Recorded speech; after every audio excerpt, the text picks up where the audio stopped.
బులెటిన్లో మరో breaking news చూస్తున్నాం. కర్నూలు జిల్లా హొలగుందలో క్షుద్ర పూజలు కలకలం రేగింది. శ్రీ సాయి బన్న దుర్గా వెనుక శ్మశానంలో గుర్తు తెలియని వ్యక్తులు 23 మంది ఫోటోలు పెట్టి తాయెత్తులు కట్టి పూజలు చేసినట్లు బయటపడింది. ఫోటోలను ముల్లులకు గుచ్చి పేర్లు రాసిన చీటీలతో క్షుద్ర చర్యలు నిర్వహించినట్లు సమాచారం. భూమి వివాదం నేపథ్యంలో ఒక వ్యక్తి ఈ చర్యలకు పాల్పడినట్లు అనుమానం వ్యక్తమవుతోంది.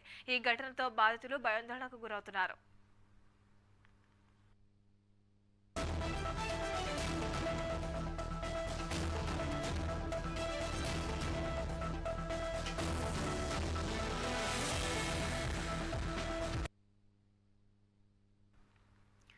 కర్నూలు జిల్లా హొలగుందలో క్షుద్ర పూజలు కలకలం రేపుతుంది. శ్మశానంలో 23 మంది ఫోటోలతో పూజలు నిర్వహించారు. తాయెత్తులు కట్టి క్షుద్ర పూజలు చేసినవి కలకలం రేపుతున్నాయి. భూమి వివాదం నేపథ్యంలో పలు అనుమానాలు వ్యక్తమవుతున్నాయి. దీనికి సంబంధించి పూర్తి అప్డేట్స్ మా ప్రతినిధి రామాంజనేయులు అందిస్తారు.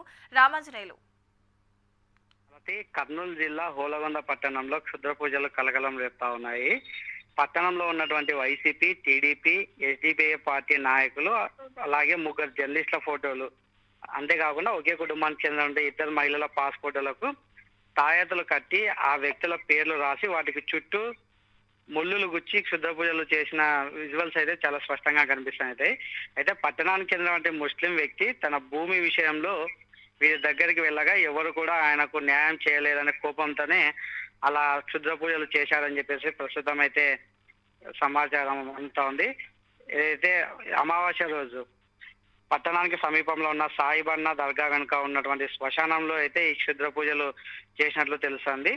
పంచాయతీకి చెందిన కార్మికులు చెత్తను వేయడానికి వెళ్ళగా 23 మంది ఫోటోలు చూసి వారికి సమాచారం అందించారు. అయితే ఫోటోలు ఉన్న వ్యక్తులు వేరొక మంత్రగాడిని అడిగి వాటిని కాల్ చేశారని కూడా అక్కడ హాట్ టాపిక్ అయితే చర్చ నడుస్తుంది. ఓవరాల్ గా చూసుకుంటే ఏదైతే ఒక భూతగాథ విషయంలో తనకు న్యాయం చేయలేదన్న కోపంతోనే ఇది అదే పార్టీలకు సంబంధించిన నేతలు, అలాగే జర్నలిస్టుల ఫోటోలు, ఒకే కుటుంబానికి చెందిన దాదాపు 23 మంది ఫోటోలు కూడా పెట్టి వాటన్నిటి కూడా ముళ్ళులతో అక్కడ పెట్టి వాటికి క్షుద్ర పూజలు అయితే అంతా నిమ్మకాయలు, కుంకుమ అన్ని పెట్టి కూడా చేసినట్టు అయితే ప్రస్తుతం హోలగుంద పట్టణంలో హాట్ టాపిక్ గా మారింది. ఏదైతే క్షుద్ర పూజలో ఉన్నటువంటి ఫోటోలో ఉన్నటువంటి వ్యక్తులు కూడా వారికి ఏమైనా అనారోగ్య సమస్యలు వస్తాయా, ఆరోగ్య ఇబ్బందులు కలుగుతాయా అని చెప్పేసి కూడా వాళ్ళు కూడా ప్రస్తుతం అయితే భయాందోళనకు గురవుతున్న పరిస్థితి. అయితే దీనికి సంబంధించి కూడా పోలీస్ స్టేషన్ కు వెళ్ళి కేసు నమోదు అనుకుంటున్నట్లు కూడా బాధితులు మనకైతే సమాచారం అందుతుంది. మళ్ళీ right Ramanjaneyulu, right, thank you for the updates.